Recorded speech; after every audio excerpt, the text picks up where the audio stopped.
우리가 지난주에 4장 10절에서 12절까지 말씀을 나누었습니다. 원래 이 4장 10절에서부터는 빌립보서를 마무리하는 그런 인사에 해당됩니다. 지난주에 10절에서부터 12절까지 나눈 말씀의 내용은 바울이 개인적으로 빌립보 교회 성도들의 도움에 감사하는 인사를 하고 있고, 거기에 바울 개인의 간증을 담고 있습니다. 그 간증을 다시 한번 정리 요약하면, 나는 기쁘다, 나는 배웠다, 나는 안다, 이 세 가지 간증의 내용이었습니다. 기억나시나요? 자, 이 세 가지 간증으로 바울의 간증이 끝나지 않고 오늘 이어지는 빌립보서 4장 13절 말씀 속에서 바울이 자신의 두 번째 간증을 하고 있습니다.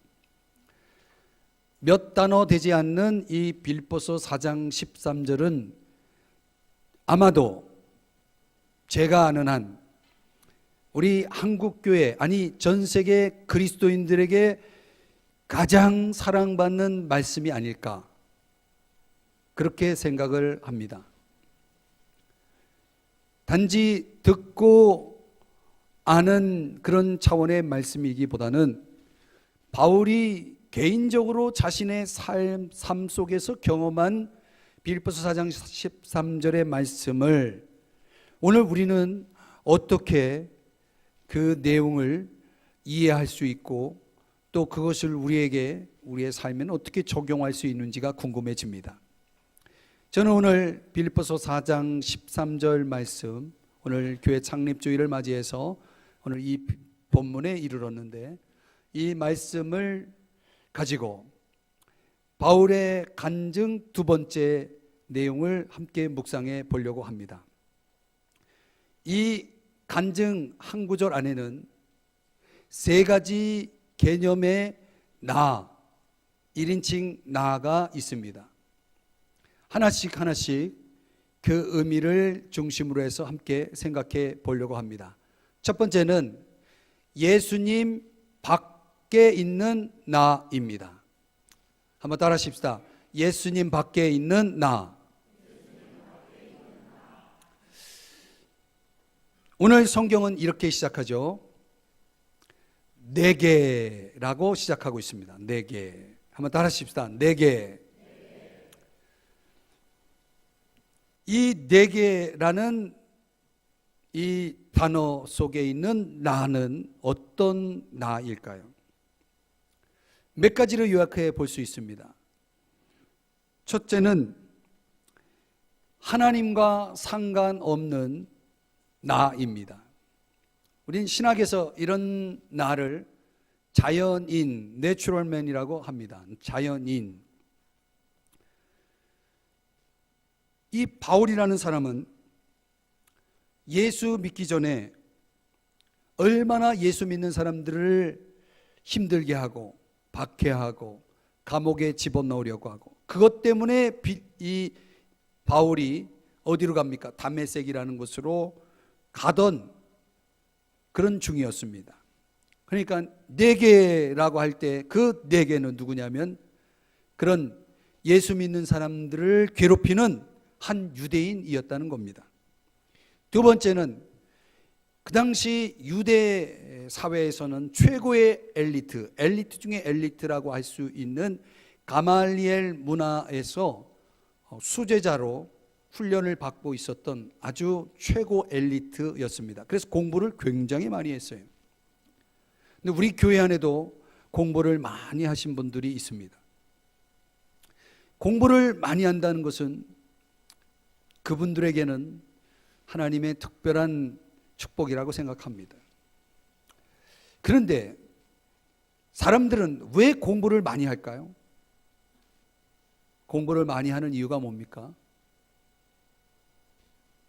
부모들이 그러잖아요. 자식들한테 공부해서 남 주냐, 그런 말 하죠. 왜 공부합니까? 바울은 왜 공부를 많이 했을까요? 자기 영광을 위해서입니다. 많은 사람들은 자기 영광을 위해서 공부를 많이 합니다. 물론 모두가 다 그런 것은 아닙니다. 그는 공부를 많이 했기 때문에 알고 있는 지식이 많았습니다. 그래서 오늘날로 얘기하면 신학교에서 교수 역할, 즉 회당에서 하나님 말씀을 가르치는 일을 합니다. 아주 열심히 가르쳤습니다. 왜 그는 회당에서 열심히 지식을 가르쳤나요? 여러 가지 이유가 있겠지만 사람들에게 인정받고 싶어서입니다. 얼마나 많은 사람들이 사람들에게 인정받고 싶어서 열심히 삽니까? 열심히 사는 이유 중에 하나가 뭡니까? 사람들에게 인정을 받고 싶은 겁니다. 그 맛에 사는 겁니다. 세 번째로 내게라고 말할 때 그 나는 누굽니까? 율법을 열심히 지킨 사람입니다. 율법을 열심히 지키는 이유가 뭡니까? 바울이 열심히 지킨 이유는 하나님께 잘 보이려고 했던 겁니다. 정리하면 한마디로 그는 자기 영광을 구하고 다른 사람들에게 인정받고 싶어서 하나님께 좀 잘 보이려고, 그 나름 유대인으로서 구약의 하나님께 잘 보이려고 그렇게 열심을 내는 그런 사람이었다는 거예요. 그러니까 다시 말하면 자기 자신을 위해서, 자신만을 위해서 숨쉬고, 자신을 위해서 생각하고, 자신만을 위해서 공부하고, 자신만을 위해서 먹고 살았던 평범한 인간에 불과했다는 것입니다. 어디 그뿐입니까? 인간적으로는 노력함에도 불구하고 한계를 지닌 사람이었어요. 그는 의로워지고 싶었어요. 그러나 의로워질 수 없었어요. 왜냐하면 그의 마음속에는, 그 짧은 인생을 살면서도 마음속에는 시기가 있었고, 질투가 있었고, 분노가 있었고, 얼마나 예수 믿는 사람들을 못되게 구르는지 몰라요. 인간적으로는, 성품적으로는 한계를 지닌 사람이었다는 거예요. 그뿐입니까? 모든 인간과 똑같이 아주 나쁜 습관이 있었어요. 나쁜 성향이 있었어요. 인간이라면 가지고 있는 것들 다 가지고 있었다는 말입니다.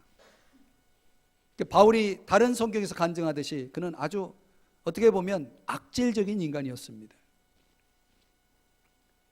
그가 간증하는 내게라는 고백 속에는 이렇게 편협되고 부족하고 이기적인 인간적 모습을 다 가지고 있었다는 겁니다.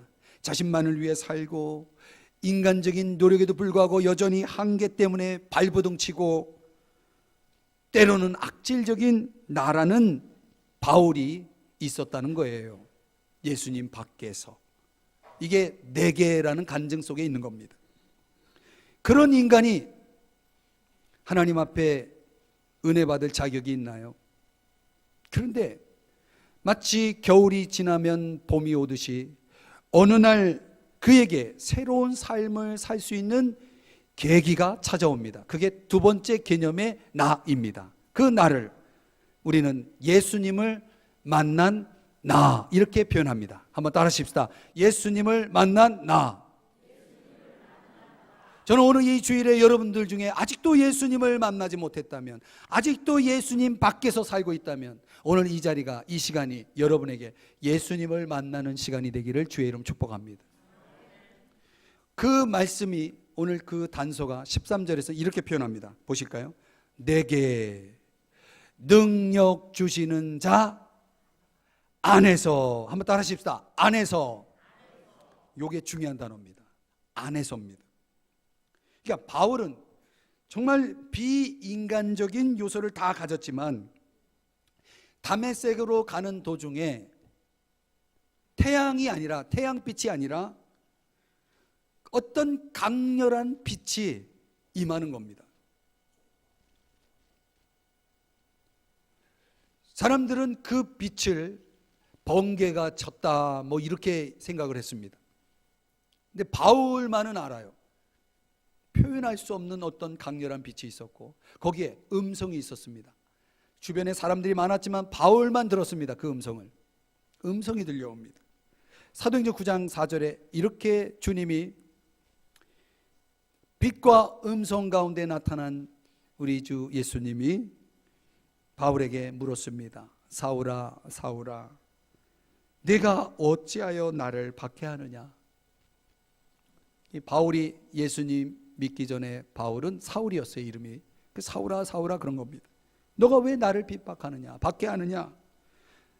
바울이 대답합니다. 주여 누구십니까? 그때 예수님이 대답하십니다. 야, 나는 내가 박해하는 예수야. 여러분, 예수 믿는 사람 마음 아프게 하면 안 돼요. 그거는 곧 예수님을 마음 아프게 하는 거랑 똑같습니다. 그렇게 말씀하시는 겁니다. 무슨 말입니까? 예수님이 그런 비인간적이고 악질적인 바울을 뭐 했다는 겁니까? 만나 주셨다는 거예요.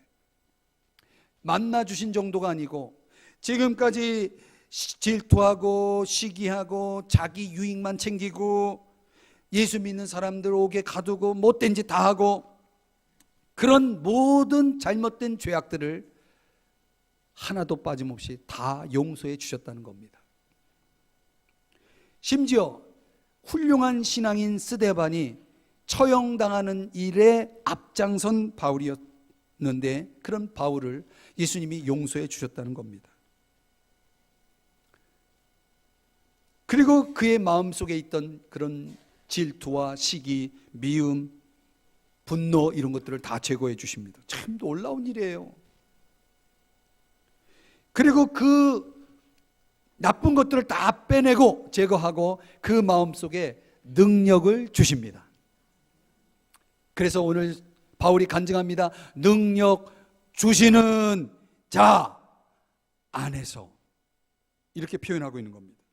근데 이 능력이 보통 능력이 아니라 사도행전 1장 8절에 보면 성령이 너에게 임하시면 너희가 권능을 받고, 여기서 권능은 영어로는 파워인데 더 원어로 말하면 다이너마이트입니다. 어마어마한 능력이 그에게 주어집니다. 그래서 그는 그 능력을 발휘하면서 위대한 인물이 되는 것입니다. 그런데 가만히 들여다보면 그 능력은 바울의 능력이 아니었습니다. 바울이 위대한 게 아니고 바울의 죄를 용서하시고 바울을 만나주시고 바울의 마음속에 능력을 주신 주님이 위대해진다는 겁니다. 위대하시다는 거죠. 주님이 위대한 거죠. 근데 오늘날 어떤 사람들은 자기가 위대한 줄 알고 착각하면서 사는 사람들이 있어요. 저는 목회자 가운데 그런 사람이 있다는 걸 압니다. 교회가 개척하고 작은 교회가 하나님의 은혜로 성장을 하고 교인들이 많아지고 교회가 아주 큰 건물을 갖고 대형 교회가 되고, 그런데 개척하고 교회가 어렵고 성도들이 몇 안 될 때는 성도 한 사람 한 사람을 위해서 온몸을 바쳐서 목회하고, 그리고 성도들을 위해서 지극한 사랑으로 돌보고 자기를 낮추고 겸손하게 목회를 했던 분이 글쎄 어깨에 힘주고 다니고요, 사람들을 무시하고 동료 목회자를 아주 우습게 알고 이런 사람들이 있어요. 부끄럽지만. 그래서 저는 제 개인적으로 우리 교회가 성장하고 성도들이 많아지고 그럼 좀 한편은 두려운 생각이 들어요. 틀림없이 나도 그렇게 교만해질 거다. 그냥 우리 교회는 조금만 성장시켜 주셨으면 좋겠어요. 솔직히 그렇게 생각을 해요, 진짜. 여러분 목사님들만 그래요? 어렵게 사업을 시작해가지고 그냥 사업이 어느 날 막 번창하고 막 사업이 너무 잘 돼가지고 그냥 물질이 막 들어오고, 어떤 사람은 직장에서 승승장구해가지고 갑자기 막 직위가 막 올라가고, 그러면 여러분 그런 사람이 항상 겸손할 것 같아요. 지난주에 어떤 분이 그러더라고요. 제가 아는 분이 있는데 그분이 변했다고 그래요. 변했대. 왜 어떻게 변했냐 그랬더니 자기를 우습게 알기 시작했대. 10년 동안 알고 있던 분인데 그분이 마음이 변했다는 걸 자기가 느낀다는 거예요. 그래서 제가 또 깨달았다니까요. 여러분, 누가 위대한 겁니까? 내가 위대한 게 아니에요. 나를 위대하게 만드신, 능력 주시는 자가 위대하심을 아십니까? 글렌 커닝햄이라는 사람이 있는데 좀 오래된 얘기예요. 저희 아버지가 1934년생이신데 그때 1934년 그리고 4년 후 1938년에 연이어서 마라톤에서 금메달을 딴 사람이에요. 이런 일은 거의 기적 중에 기적이라고 합니다. 연거푸 연속 올림픽 마라톤 경주에서 금메달을 따는 것은 불가능하대요. 근데 그런 글렌 커닝햄이 얼마나 대단해요. 근데 사람들이 그에게 비결을 물어보면 그는 이렇게 대답했다는 거예요. 내게 능력 주시는 분이 이렇게 하게 하셨습니다 라고 간증을 한다는 거예요. 그 간증의 배경이 이야기인즉 이런 겁니다. 그가 12살 때, 그 1930년대 그 선수 생활을 했으니까 굉장히 나이가 말이죠. 그때 당시에 이제 12살 됐던 그 어느 날 이 글렌 커닝햄의 집에 석탄 난로를 떼고 있었다는 거예요. 그때는 참 어려웠을 거 아니에요. 근데 이 통에 석유인 줄 알고 그 석탄 난로에 이제 석유를 붓는데 글쎄 그 통에 휘발유가 있었던 거예요. 그래서 난로가 터져버렸어요. 폭발이 일어났어요. 형과 동생 이 글렌 커닝햄이 그 자리에 있었는데 형은 거기서 그냥 바로 죽고 자기는 겨우 목숨만 살리는 몸 전신이 만신창이가 되고 두 다리를 다 상처를 입고 사고를 당한 겁니다.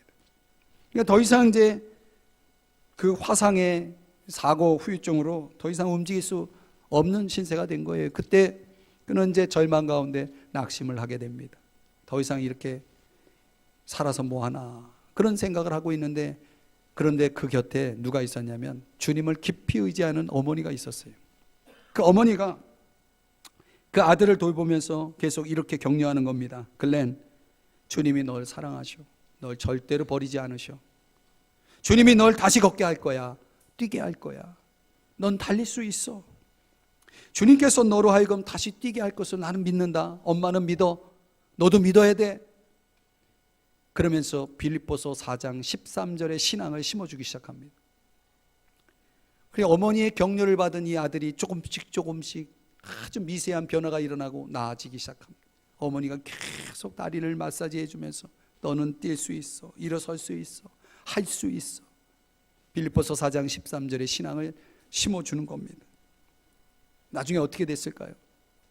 글렌이 일어납니다. 뜁니다. 그리고 마라톤으로 그 어렵다고 하는 기적이라고 하는 두 번에 걸쳐서 금메달 따는 그런 훌륭한 선수가 되었다는 겁니다. 사랑하는 여러분, 어떻게 이런 능력을 경험할 수 있습니까? 비결은 간단합니다. 안에 있어야 됩니다. 누구 안에? 주님 안에 있어야 됩니다. 그 안에서가 비결입니다. 내게 능력 주시는 자 안에서 있어야 그게 가능한 겁니다. 그러면 주님 안에는 어떻게 거할 수 있나요? 그것은 주님만으로 만족하는 비결을 배울 때 시작됩니다. 주님만으로 만족하는 비결을 배울 때 시작되는 겁니다. 여러분, 가슴에 손을 얹고 한번 생각해 보세요. 여러분은 진정 주님만으로 만족하시나요? 한 번도 대답을 못 하시네요. 우리는 주님만으로 만족하지 못합니다. 왜 그렇습니까? 우리 안에는 야심이 있습니다. 내가 이루고 싶은 영광이 있습니다. 내가 평소 갖고 있는 사고방식이 있습니다. 내 가족들이 있습니다. 부모가 있습니다. 자식이 있습니다. 이런 모든 것들이 우리로 하여금 주님만으로 만족하지 못하게 하는 원인이 된다는 사실 아십니까? 그래서 사람들은 신앙생활하면서 주님만으로 만족 못하고 주님 더하기 이 모든 것으로 신앙생활을 합니다. 그래서 그들은 주님 안에서 온전히 이 능력을 경험하지 못하는 겁니다. 그럼 어떻게 해야 이런 능력을 경험합니까? 주님 더하기 제로여야 합니다. 제로. 주님 더하기 무여야 합니다. 이런 신앙을 영위해야 우리는 주님 안에 거하면서 살아갈 수 있는 겁니다. 그럼 여러분 예를 들어보면 이런 겁니다. 아브라함, 구약성경에 나오는 아브라함, 어느 날 하나님이 그에게 임재하셔서 말씀하십니다. 너는 너의 본토 친척 아비 집을 떠나라. 내가 너에게 지시하는 땅으로 가라 라고 말씀합니다. 여러분, 아브라함이 바보입니까? 자기의 삶의 터전을 어떻게 떠납니까? 거기에다가 아버지 집만 떠나는 게 아니라 다 두고 떠나라는 겁니다. 내가 너에게 지시하는 곳이 있는데 거기를 가라는 겁니다. 아브라함이 갈등은 했지만 그는 하나님만 있으면 된다라고 해서 그는 떠납니다. 하나님을 따라갑니다. 그럼 여러분이 그렇게 생각할 거예요. 바보. 정말 바보일까요? 다 내려놓고 하나님을 선택한 아브라함을 하나님은 어떻게 하셨는지 아십니까? 하나님은 하나님도 주시고 모든 것도 다 주셨다는 거예요. 이게 대원리입니다, 여러분. 우리 신앙인들은 두 가지를 다 잡으려고 합니다. 하나님도 잡고 모든 것도 잡으려고 합니다. 그런데요, 그러면 두 가지 다 놓칩니다. 두 가지를 잡으려다가 하나님도 잃어버리고 모든 것도 잃어버린 사람들이 한두 사람이 아닙니다. 능력의 삶을 누리지 못합니다. 자기가 가지고 있는 능력 요만큼 가지고 사는 겁니다. 주님만으로 만족하는 삶의 비결을 배울 때 나머지 모든 게 저절로 따라온다는 것을 사람들은 모릅니다. 이 원리를 모릅니다. 그래서 예수님이 이렇게 말씀하셨어요. 너희는 먼저 그의 나라와 그의 의를 구하라. 그리하면, 여러분이 알고 있는 말씀 한번 해보세요. 잘 알았죠. 이 모든 것을 너에게 더하시리라. 이렇게 약속을 했어요. 근데 사람들은 이걸 거꾸로 이해를 했어요. 어떻게? 하나님 모든 것 주세요. 그러면 제가 주님 나라 구해볼게요. 순서를 바꿨습니다. 그렇기 때문에 그 사람들은 매일의 삶 속에서 믿지 않는 사람들과 똑같이 사는 겁니다.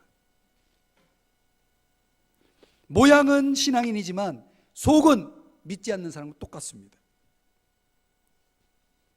주님만으로 만족하지 못합니다. 나라는 존재가 있는 한 우리는 절대로 주님으로 만족할 수 없습니다. 신앙생활이라는 게 뭡니까? 신앙생활은 나라는 존재는 작아지고 점점점 작아지고 주님이라는 존재는 점점점 커지는 게 진짜 신앙생활입니다. 그러면 어떻게 이런 신앙생활을 할 수 있나요? 성경을 읽어야 됩니다. 매일 성경을 읽어야 됩니다.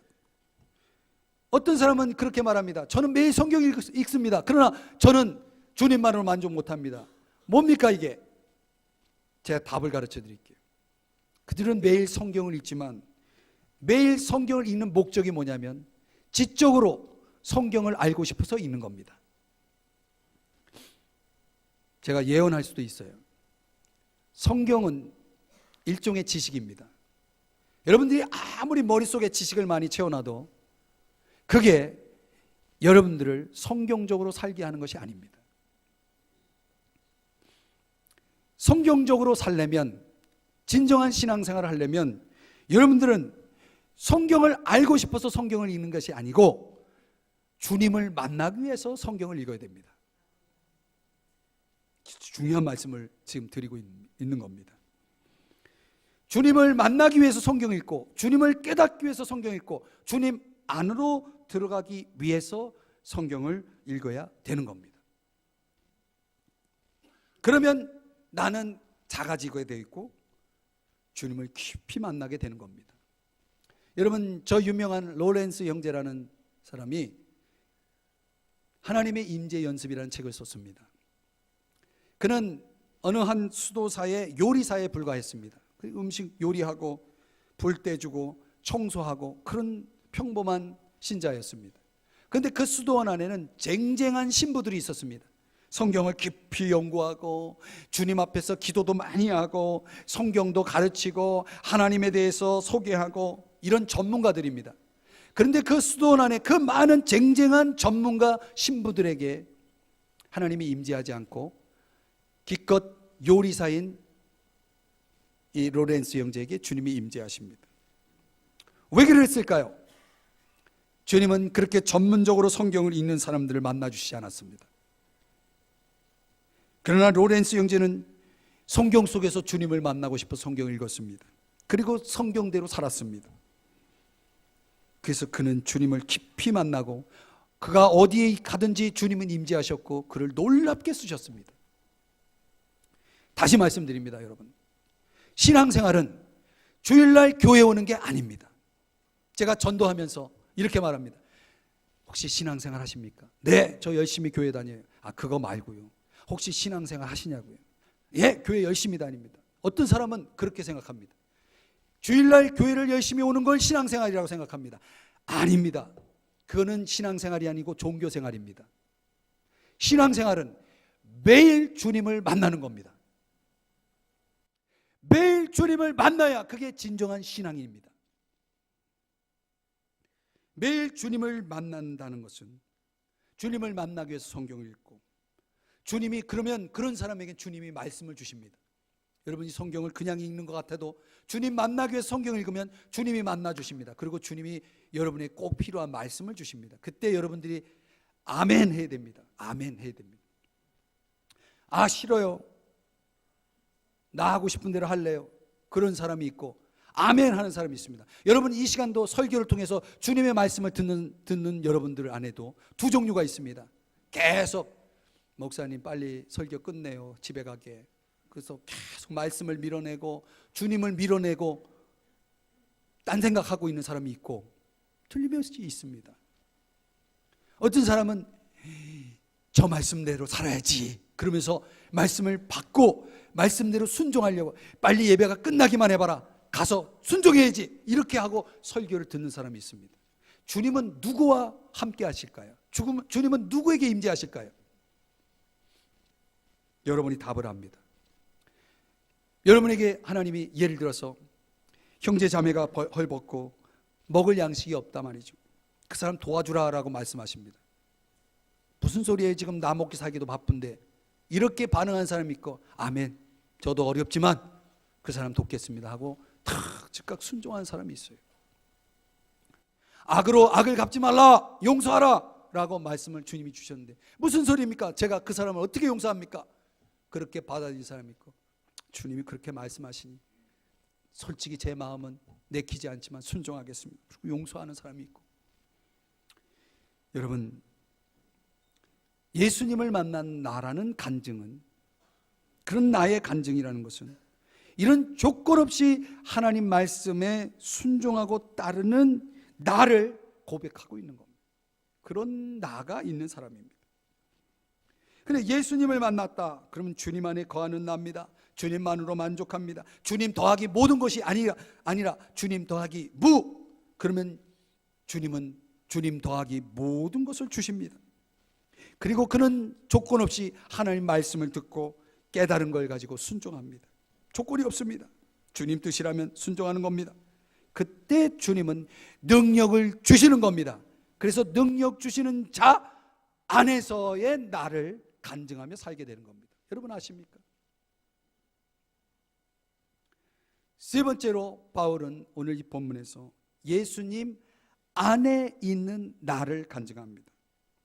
그런 나를 어떻게 간증하는지 13절을 보시겠습니다. 13절 다시 한번 보시면 끝부분에 내게 능력 주신 자 안에서, 그 다음에 내가, 요 내가가 세 번째 나입니다. 세 번째 나. 내가 어떻게 합니까? 모든 것을 할 수 있느니라. 여러분, 이 세상에 이렇게 말할 수 있는 사람이 있을까요? 없을까요? 없습니다. 내가 두 가지, 세 가지는 할 수 있다라고 말하지 내가 모든 걸 할 수 있다라고 말할 수 있는 사람은 없습니다.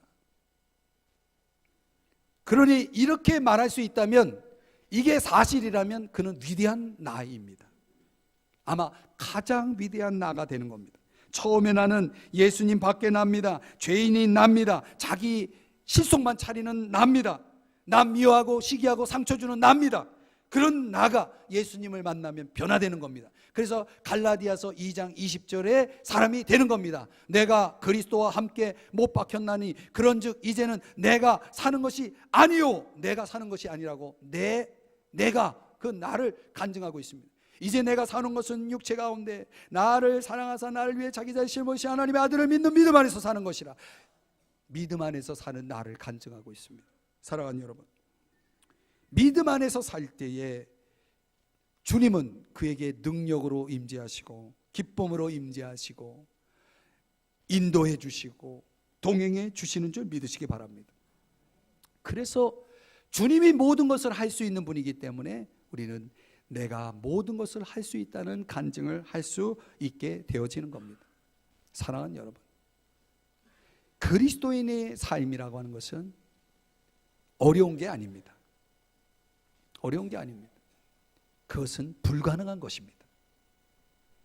이런 이기적이고 편협적이고 악질적이고 못난 내가 어떻게 그리스도인이 살 수 있습니까? 불가능합니다. 불가능합니다. 그래서 능력이 필요한 겁니다. 그래서 능력이 필요한 겁니다. 여러분, 모든 것을 할 수 있다라고 생각하면 오해하지 마셔야 됩니다. 여기서 말하는 모든 것은 주님 밖에 있는 것도 포함하지 않습니다. 예를 들면 모든 걸 할 수 있다고 죄 짓는 것도 할 수 있다는 얘기입니까? 남 상처 주고 남 미워하고 그런 것도 할 수 있다는 말입니까? 그런 게 아닙니다. 주님이 우리에게 주시는 모든 것이란 엄밀한 의미에서 우리를 향한 주님의 뜻이라는 맥락 속에서 모든 것을 의미합니다. 예를 들면 적어도 세 가지의 능력입니다. 첫째는 깨끗한 삶을 살 수 있는 능력입니다. 여러분, 사람이 똑똑하면 세상에서 성공할까요? 여러분, 사람이 능력이 많으면, 많이 배우면, 많이 가지면 세상에서 성공할 걸까요? 그렇지 않습니다. 여러분, 우리 사회 속에 문제를 일으킨 사람들은 다 똑똑한 사람들이에요. 나름대로 다 성공한 사람들이에요. 그 사람들이 다 나가 떨어지고 있어요. 왜요? 죄의 유혹을 이길 수 있는 능력이 없기 때문에. 여러분, 사람이 능력이 있다고 해서 그 능력을 너무 우상화하지 마십시오.